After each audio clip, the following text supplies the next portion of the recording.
Hello guys, welcome to this video. So in this video I show you how to install Angular CLI inside your terminal, and if you're getting this error message that ng is not recognized as an internal or external command, so the prime reason of this error, you haven't installed Angular CLI. For installing it, you should have Node.js installed inside your system. I'm using, you can see the latest version of Node.js at the time of recording this video. And now you just need to execute this command npm i-g for globally installing @angular CLI @latest. This is the command, guys. Just pause the video.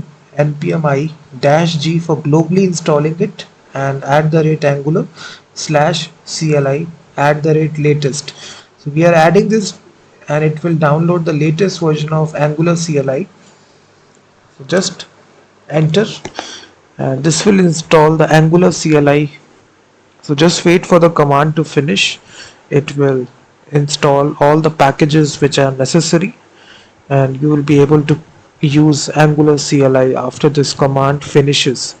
So just wait for the command to finish. You will see it has added these packages. So now if you execute ng, you will see